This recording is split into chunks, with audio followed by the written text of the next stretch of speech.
Hey friends, this is Jeffrey Wu with the Health via Modern Nutrition HVMN podcast. And today I'm super excited to welcome back on my colleague and collaborator and now scientific co-author, Dr. Latt Mansor. Latt, congratulations on the publication. Thank you very much. Congratulations to you too. As the co-author on this paper, I'm very excited to be back. Has been a while, so I'm looking forward to our discussion. Yeah, we got to do this more often. It's been fun doing the Free Fatty Fridays. It's been fun talking to guests, but there's definitely some camaraderie with just like a close friend, collaborator, and thought partner on science. So let's dive into it. Obviously, in our position as, one of the leaders in terms of doing research in ketogenic diet, exogenous ketones, this whole area relating between metabolism, human performance, longevity, therapeutics, I think we see a lot. So hopefully this conversation will be helpful for practitioners, scientists, academics, even hobbyists, people looking at diet in terms of making a better personal life. Hopefully this conversation will be helpful. So as a frame, so Latt and I recently published a paper at the end of January that we've been working on for the last, I would say, a few months, looking at the recovery aspect of exogenous ketones.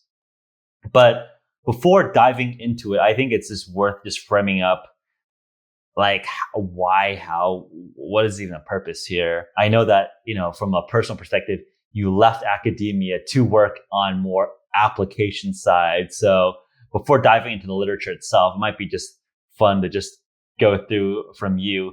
Obviously, been out of the publishing scholarship game for a little bit. How is it like being back into scholarship? I think it's great fun. It's something that obviously I've done before and I know how to do it.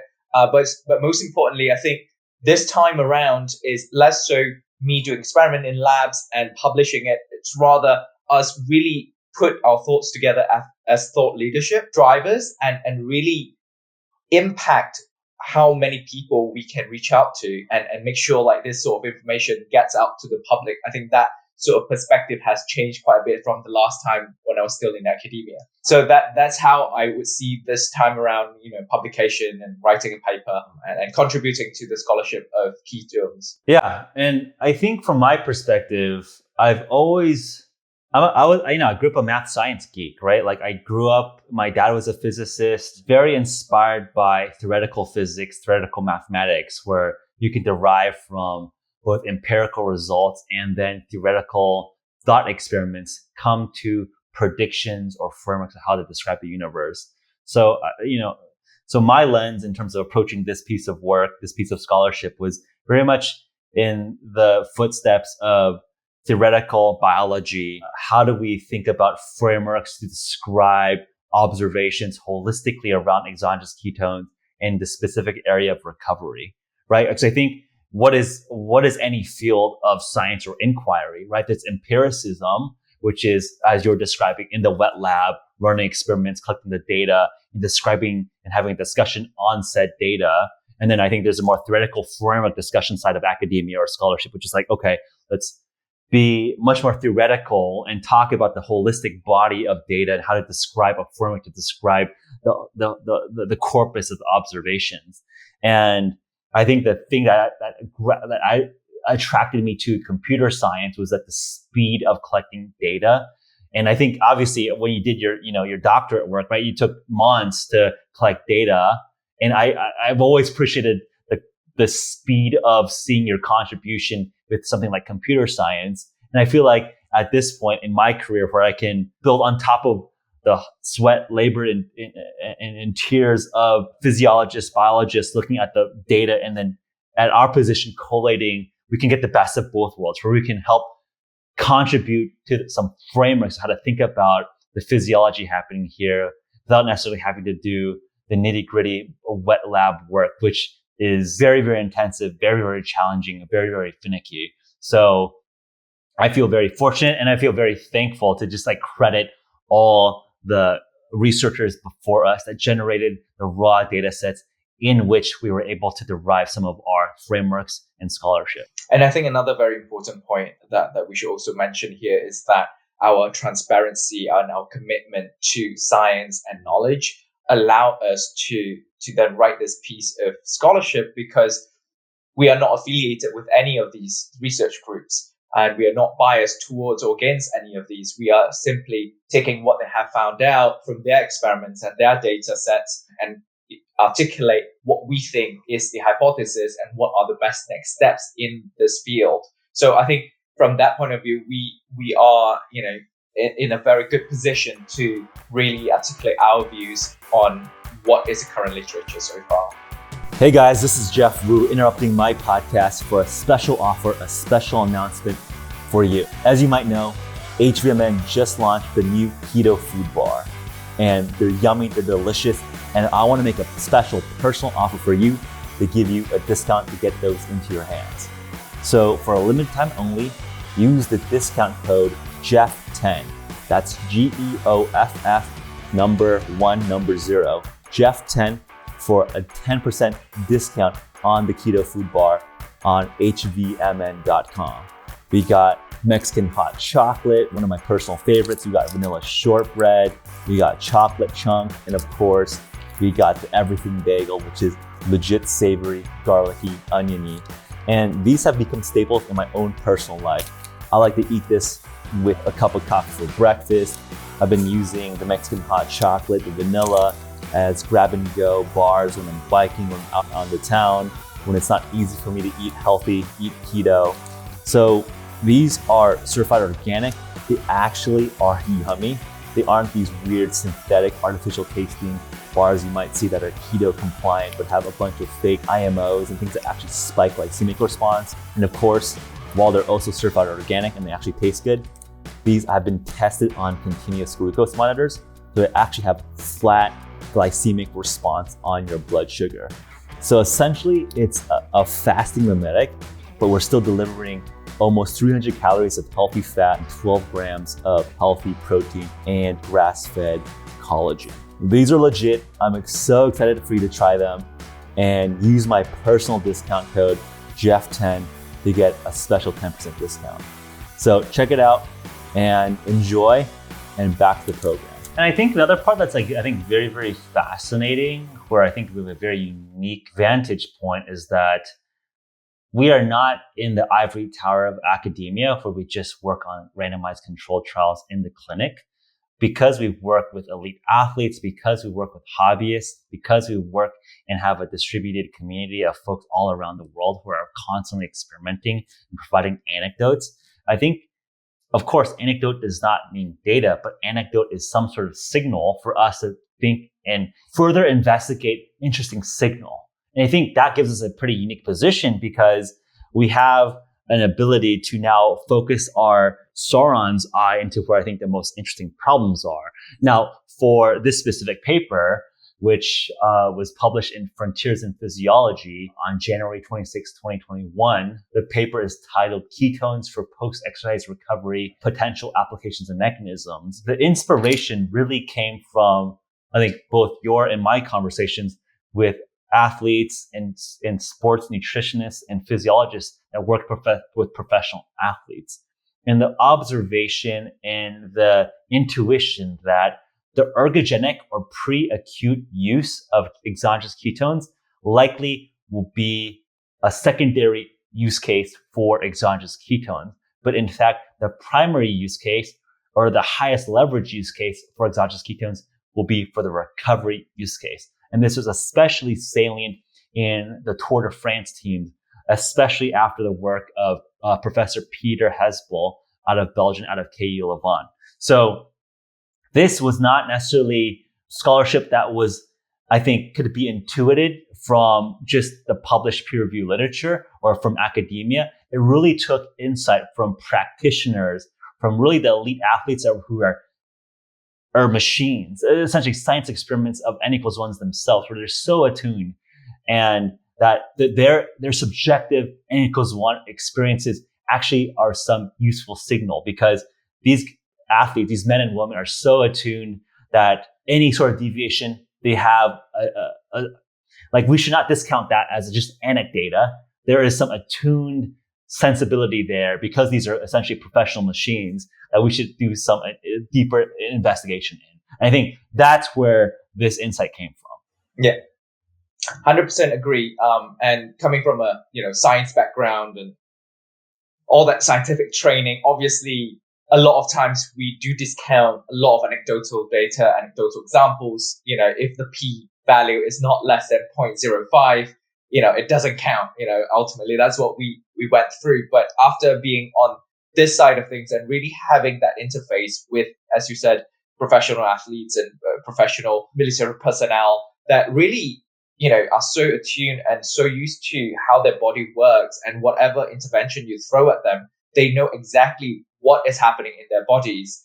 That gives us that, as you said, the signal to then start to investigate more and try to have more conversations with researchers who are actually in the position to run these experiments and have the know-how as well as the equipment to really measure what was initially an anecdotal data and then turn it into a publishable set of data. Exactly. So yeah, and I think you clarified it quite nicely. I don't mean to imply that anecdata from professional athletes means real science, but I think it is a valuable tool, or at least a spotlight to focus attention of science, right? Because you can run experiments on infinite amount of variation, but that discovery process is very inefficient. But if you can have these anecdotes, these stories, help us spotlight and focus our attention, then we can make progress in our understanding in metabolism and physiology by focusing on the areas that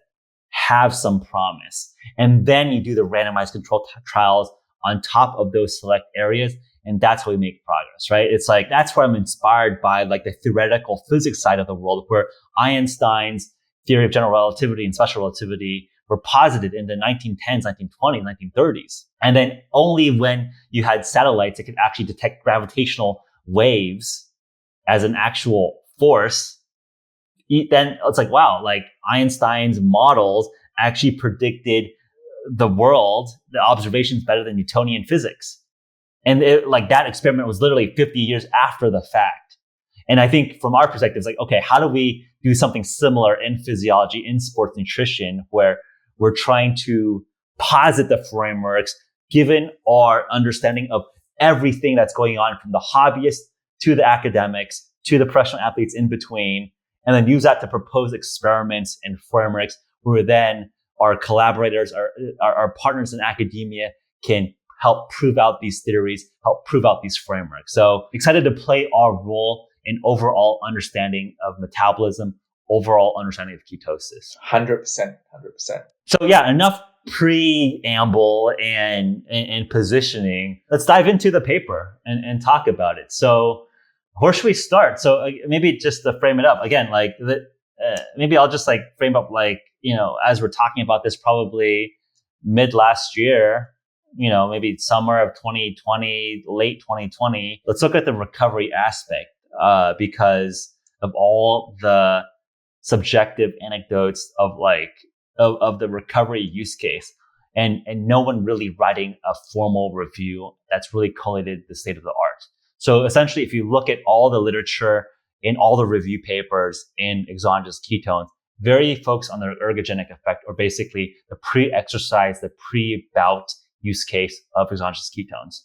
But the information, the focus, the literature, the discussion around the recovery use case, no one really wrote about it. I mean, I think I would say that, again, I don't want to overclaim our contribution, but no one had really looked at the corpus from a recovery perspective until we took a look.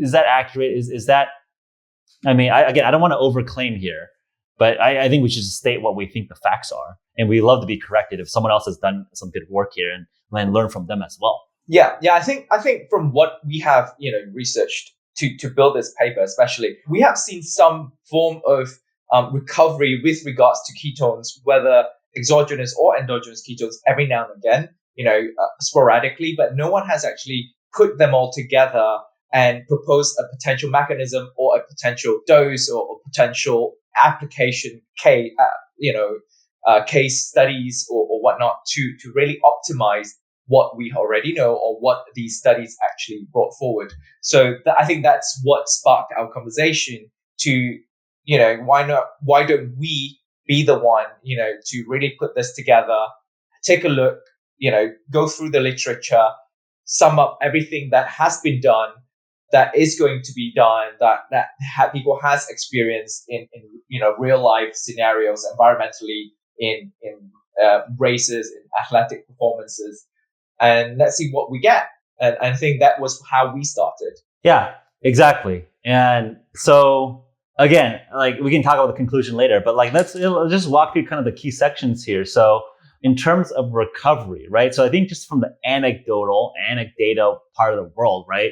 There's been a lot of just discussion around ketogenic diet, reduce inflammation so people feel less sore. But that's been like kind of the tribal secret, or like the bro science of ketogenic diet. Like, hey, I feel more recovered. I don't get as sore after workouts. So there's definitely something interesting from the endogenous ketogenic diet perspective, from a recovery perspective.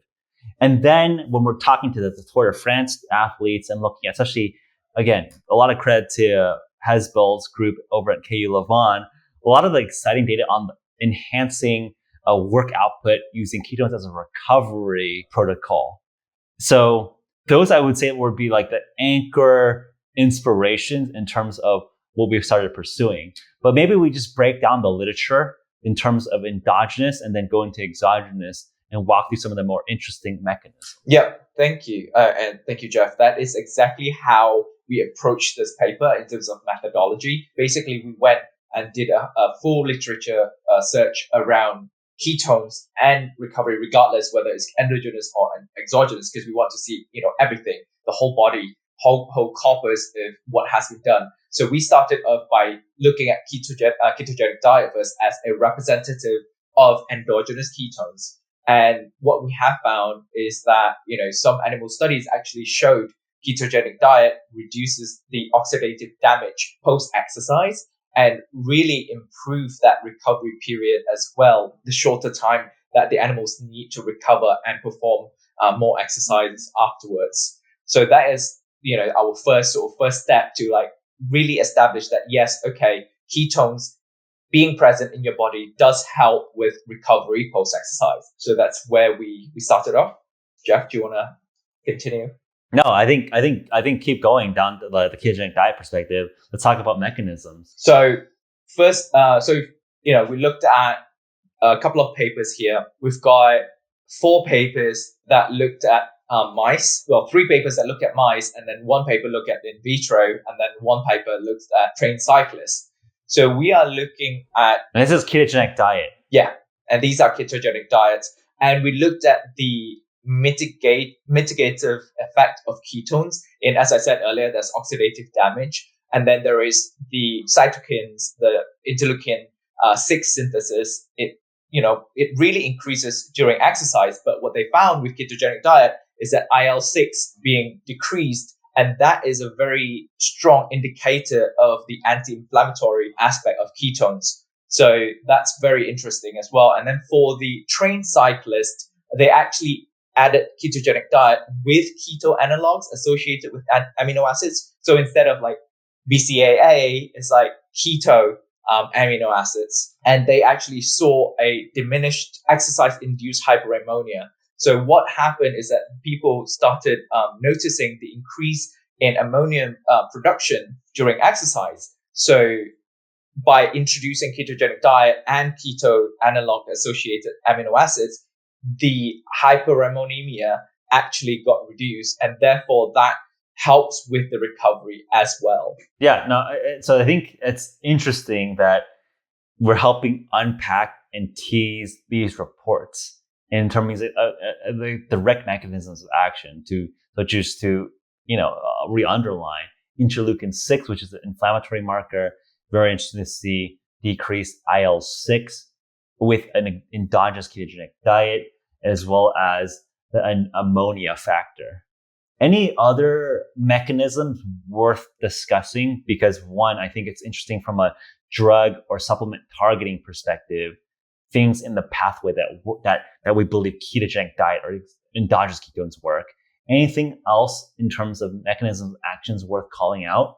I think what would be very interesting is to really see the metabolomics in post-exercise recovery, because I think the interaction between substrates. For example, interaction between glucose and fatty acids and glycogen, especially glycogen resynthesis post-exercise. That's very important with how fast you can get back on your feet and do the next bout of exercise. So in that sense, I really would like to see experiments that employ either endogenous or exogenous ketones and look at metabolomics and push that limit of what we have in terms of science and technology right now, and figure out how the interaction happens in the body as your body is recovering.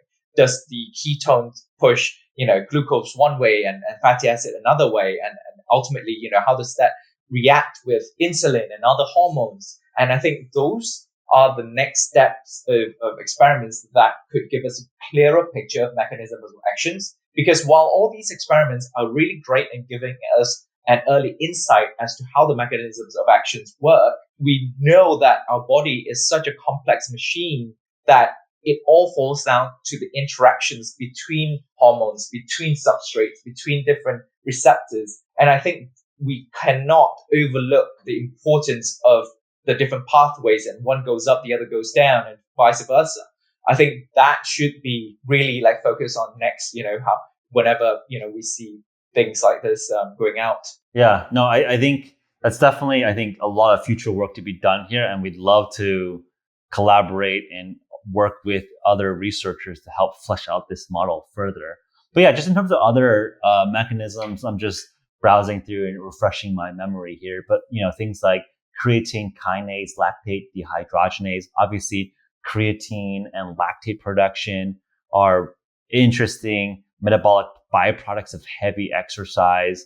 So if ketones from a ketogenic diet perspective impact both the breakdown or catabolism, anabolism of these enzymes, obviously those would be of impact and of interest to a study. Yeah, I'm just looking at blood urea nitrogen, blood ammonia, right? These are just interesting to see that the ketogenic diet experiments show that these seem to be directly manipulated via endogenous ketogenic diet. Before we move on to exogenous ketones, which I think is interesting because this unlocks a lot of the experimental things that you're teasing at, because to me, exogenous ketones, the innovation here is not necessarily because there's something magical about a ketone that you can drink.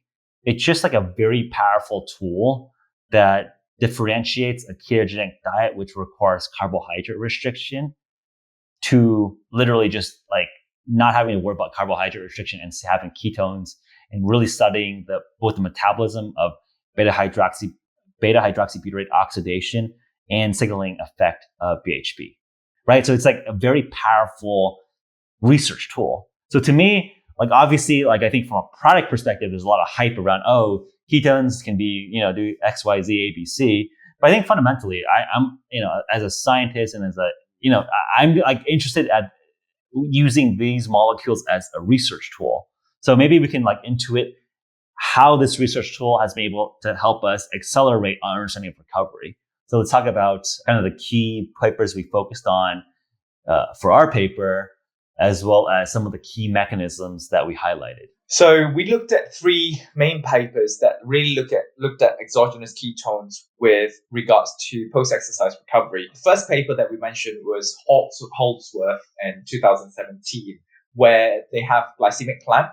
So they introduced ketones and very high level of glucose in athletes after exercise. And what they have seen is that high concentration of glucose with ketones actually kickstart the increase in insulin secretion and potentially drive the increase in GLUT4 activity that helps take in glucose and help with the glycogen resynthesis. And therefore, as the final result, they saw glucose uptake increased by 32% and muscle glycogen content by 50%. So that's the first paper. Any comments and any addition you would like to add before I go on to the second and third paper? I think we can discuss and dissect one by one if you like. Yeah, this is the Holdsworth, right? I think maybe we should talk about Holdsworth and Van Doorn together. Okay. I agree. And then go from there. Yeah. Great suggestion. So now on to the second paper, which is Van Doorn 2017. So this study, they use ketone monoester with carbohydrate as well as standard, protein after exercise to look at the effect of, post-exercise recovery.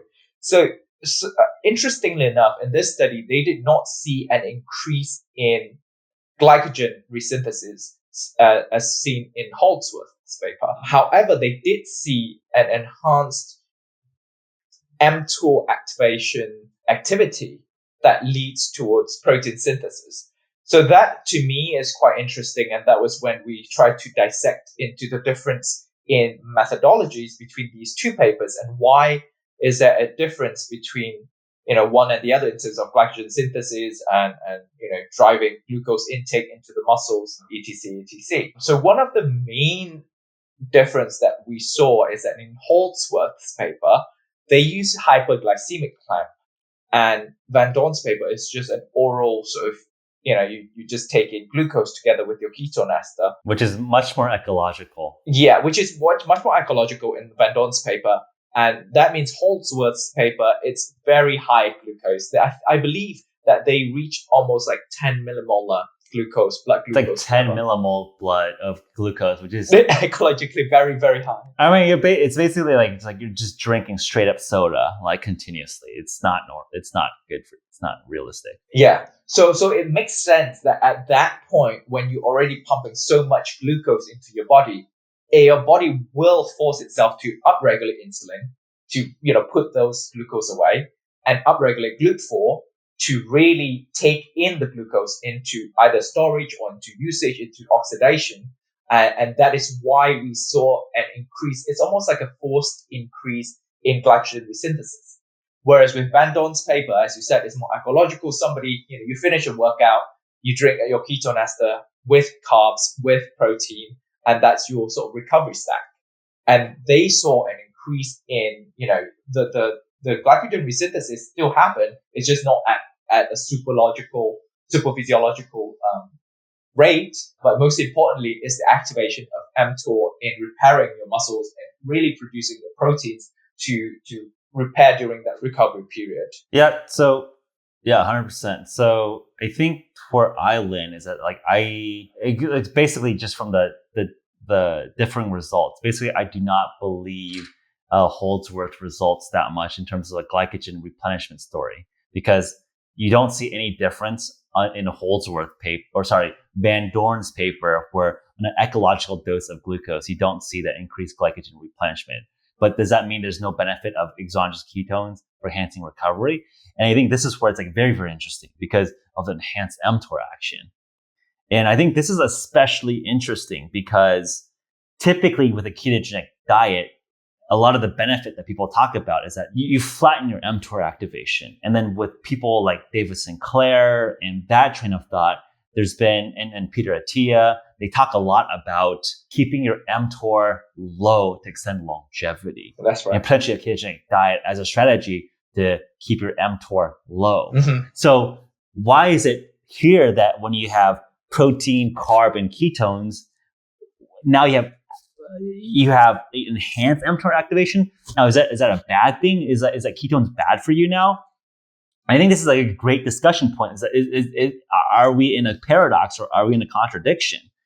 And I think this is where I like Keith Barr, and this is my personal perspective, which is that just like everything in biology, there's no good or bad.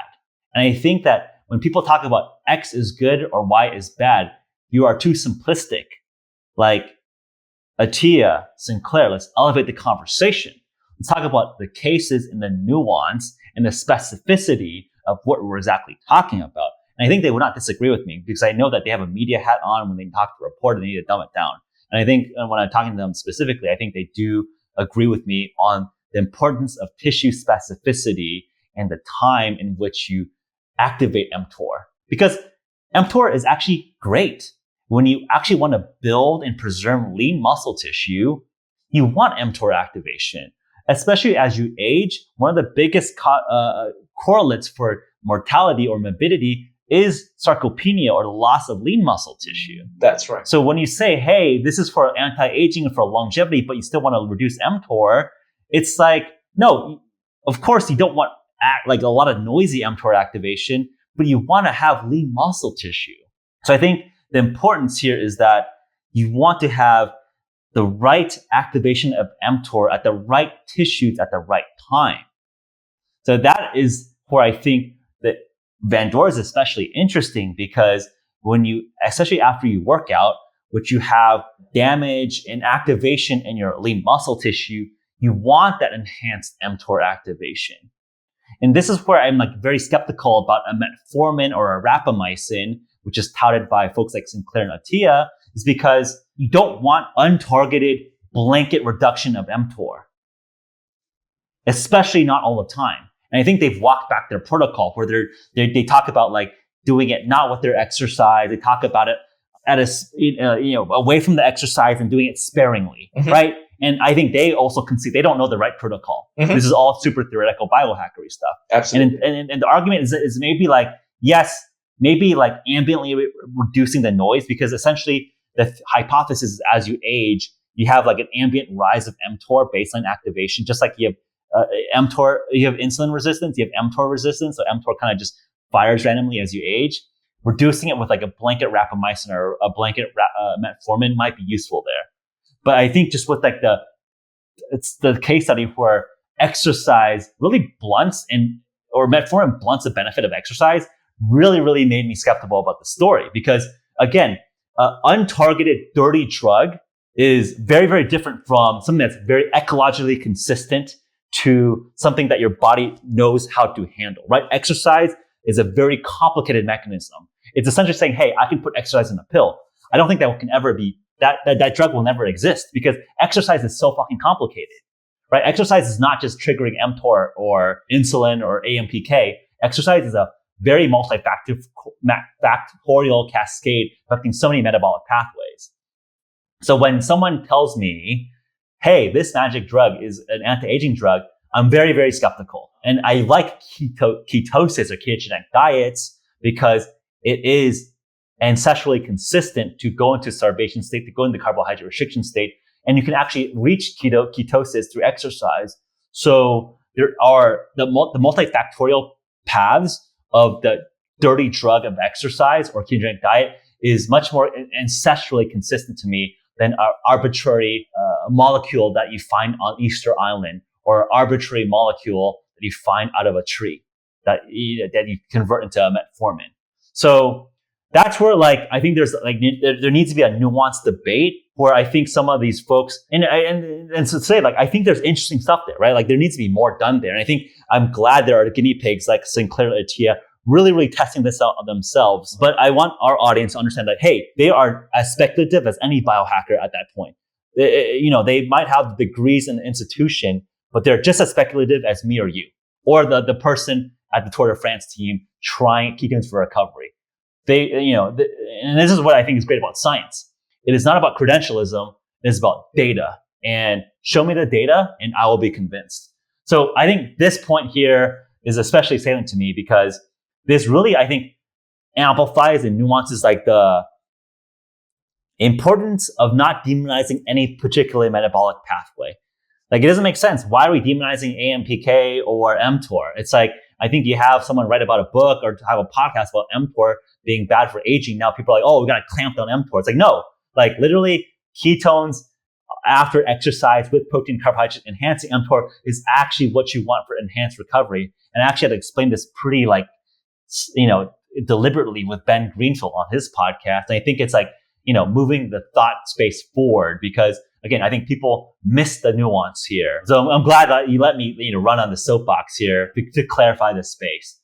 Throw it at you and get your feedback and context. Yeah, very well said, Geoff. I absolutely 100% agree, and I really respect your view in science, in the thought process, in how you really break down the complexity of metabolism as a whole. And I think ultimately this is modern nutrition, right? This is what we at HVMN talk about every day and eat and breathe, because you just want the right substrate and the right stimulus in order to create the right desired metabolic cascade event to take part, right? So for example, here is you get the right substrate, which is ketones, carbohydrate, and proteins and leucine, and then you get the right stimulus, which is exercise, and then boom, you get muscle synthesis, you get protein synthesis, and that's what you want out of this event. So similarly, previously, I believe, our friend Bree did a podcast for us about ketones increasing inflammation. And then people are like, oh no, isn't ketone supposed to be anti-inflammatory? But in that study, there is the stimulus, which is the bacterial toxin. And ketones actually increases that response to the toxin. So it's that you want that response. But on a normal basis, you don't want chronic inflammation. You don't want chronic inflammatory responses. So ketone keeps that down. But when you introduce a toxin, your body fires up and ketones help you to do that. So that is the story here, right? You want the right time, right place, the parts of your body to do the right thing. So it's very, very important for us, like you said, not demonize a certain pathway or certain molecule or certain enzyme, but instead really modulate that and really try to manipulate those pathways to really create what's best for you and what you want to achieve. Whether it's longevity, whether it's muscle building, whether it's weight loss, like your body best. And now you have the information to really, fix either your nutrition, your lifestyle, and put them together. And there you go, you get the results. So it's not about, slamming one down, like not 24/7 and then ignore the others, or, really hyping one thing up for 24/7 and then ignore the others. It's a collaborative work in your body that's happening, whatever you do. Yep. And that's where I think just my systems engineering thinking, I think, is helpful. And I think, it's been a good collaboration and a good partnership in terms of scholarship, right? It's just like I will not, claim any formal, doctorate training in metabolism or physiology, but, an opportunity to work with you to really get up to speed on it, and then allowing me to bring my insights from a systems engineering perspective. I think that's where it's interesting and fun to create new academic work. So I think we have already multiple other papers that we're already thinking about, but we're not going to scoop ourselves here. Let's focus on maybe wrapping up kind of the key other things here. You want to talk about my favorite paper, the Hesel paper, but the first author is Poff. We should definitely credit Poff. Yes. So this is, as Geoff said, is also, one of the most interesting paper that really looked at exogenous ketones and post-exercise recovery. And before I go there as well, I just want to point out that Van Dorn's paper, in which they showed the activation of mTOR, is actually in vitro as well, where they specifically looked at leucine-mediated mTOR activation, like downstream mTOR activation. And that then translates to our next question, right? So yes, we have seen now how ketones and leucine and carbohydrates could potentially increase protein synthesis. So what does that mean in terms of applying it into, an athlete, or applying it into your daily lives? So Poff's paper essentially answers that. So they looked at 3 weeks of using ketones, carbohydrates, and proteins as post-recovery strategy for cyclists. And they take one dose of that after exercise, and they take another dose before sleep. So after 3 weeks, they then measure the work output, and they saw 15% improvement in work output after using that post-exercise strategy versus placebo. And that's huge. 15% in 3 weeks. It's, quite amazing, I would say. So let's start the discussion from there. Cool. Yeah. No, I think this, why I like this paper so much is that it's so ecological, right? I think a lot of a critique of academia is that the experiments are based on the ease of the scientists to find a statistically significant result. So it's very contrived, right? That would be I don't want the critique or uncritique, but I think it's a very fair critique that this incentive of a scientist is to produce a statistically significant result, p less than 0.05, so they can publish a paper, right? That's how they get grant money. That's how they get a professorship. That's their incentive. So therefore, and this is the same thing with pharmaceuticals, they stack the experiment protocol to generate a statistically significant result. Is that fair? I mean, again, it's just the incentives of our system. And I like what Poff and Hesel did here because they tried to mimic an actual protocol of an ecological meaning an actual real race, right? So they try to mimic a Tour de France protocol where it's like very, very quite 2 a day exercise protocol. You're not fasting the athletes. They're like really, really stressing them out, and then seeing if the recovery aspect really shines, right? So like to me, it's like, hey, this is like probably one of the most realistic papers that I can translate and talk to my friends or to our athletes. Hey, I feel pretty dang confident that this will translate to you and your specific use case.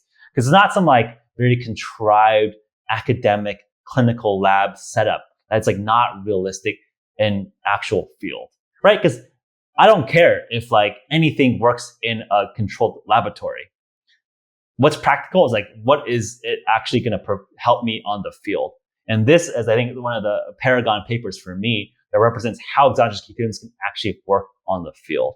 So that's like my point one. And then two, yeah, I mean, the numbers are pretty dang astounding in terms of the benefits, right? Like the massive work output increase and a time trial increase, right? 15% work output, 5% time trial.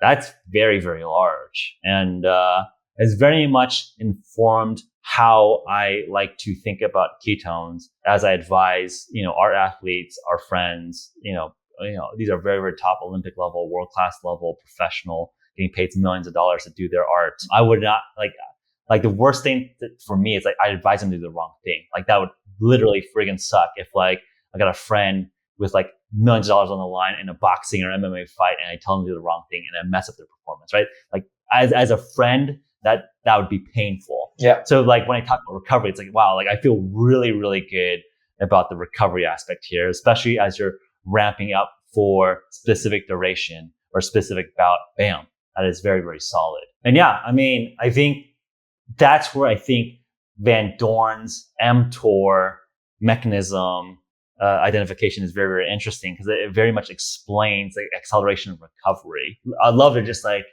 for our nerdier audience here, go into the mechanisms that's really, I think, emphasized in a very ecological study that, Van Doorn or Holdsworth teases at. I mean, I think obviously mTOR makes a lot of sense. And I think right now, so we've reached the point where, okay, we have gone through ketogenic diet, endogenous, exogenous ketones. Now we have seen in vitro and in vivo how ketones will help post-exercise recovery.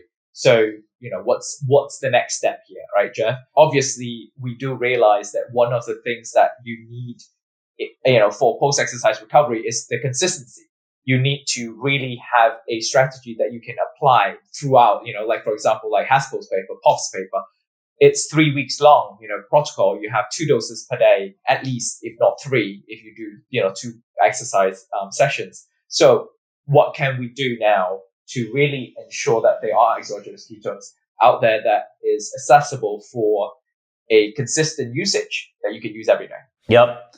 And that's where, one researcher, one scientist that we didn't explicitly cite, but was useful in our thinking was Kevin Ofallon, who is a researcher affiliated with Natick U.S. Army Group. And he actually had an interesting paper looking at his paper is titled Utility of Ketone Supplementation to Enhance Physical Performance, Systematic Review. And he very much did I would say, analogous work looking at ergogenic pre-workout performance. And his conclusion was that you need to reach a 2 millimole threshold to see ergogenic benefit of a pre-workout benefit. And that's because if you look at ketone salts, MCTs, ketone esters, there's a variations of benefit. And really, I think you start seeing the ergogenic benefit as you reach above that 2.0 millimole threshold that Kevin Ofallon posits out there. So that naturally got me thinking. I think 1, recovery seems to be more actual potent use case. And 2, there's likely an analogous threshold recovery for ketones for recovery. And that I think was like I would say the main contribution of scholarship was hypothesizing that, it's not about the molecule or exogenous or endogenous, but having a threshold of ketones that is the trigger or step function that goes and switches on a lot of these recovery benefits. And what do we posit? I think we posited somewhere that threshold between 1 to 3 millimole BHB, given the literature with endogenous and exogenous ketones. So our hypothesis, like I would say like the key contribution in this paper, if you were to just like completely blank on the first 48 minutes of this conversation, is that we hypothesize, we predict that there is a recovery threshold of what you need your beta-hydroxybutyrate levels to see enhanced recovery. And you can get there whether that's through endogenous or exogenous ketones. And that specific number is between 1 to 3 millimole BHB. And that's through our holistic, broad, systematic review of all the literature across ketogenic diet and exogenous ketones. But also do note that if you're going through the endogenous ketone route, you might not be able to stack up the other substrates like carbohydrates and protein in case it kicks you out of ketosis. So that's a note that worth, taking notice. 100%. And that's where I think there is uniqueness of value of exogenous ketones as a performance enhancer or part of like a serious biohacker or performance or serious longevity or performance person's toolkit, right? Like how do you get the lever of ketones without having to restrict carbohydrate, without having to restrict protein? And that's where ketones really, really shine. Again, ketones are not magical. They're a tool and you got to use them correctly. And I think exactly to your point, some of the best uses of ketones is stacking with carbohydrate and protein for the recovery use case. So that's like pretty exciting because 1 to 3 millimole BHB is not a crazy high level of ketones.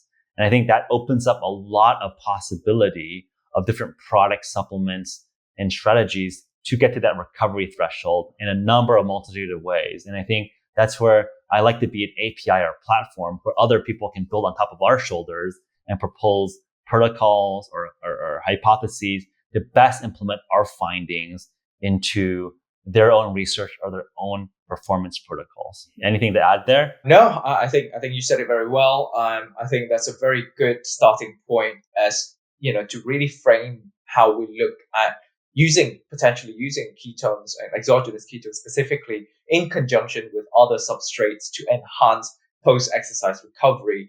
And we are only scraping the surface as to what the threshold is. 1 to 3 is just what we speculate right now. And I would love to see more studies that specifically looking at this threshold, because for ketogenic diet, it ranges really from like 0.5 to all the way like maybe 5, 6, in some people, depending on your body. So having that variation may not provide the answer for us. So, I think moving forward, I urge all this, researchers who are in the field to really look at something, use exogenous ketones or whatever means to achieve that consistent level, and then vary the dose and look at the dose response with regards to post-exercise recovery, because I think that will really put a very nice frame for the users, for the end users, whether, as you say, like hobbyists or athletes or military or you and I, to figure out like what's best for us and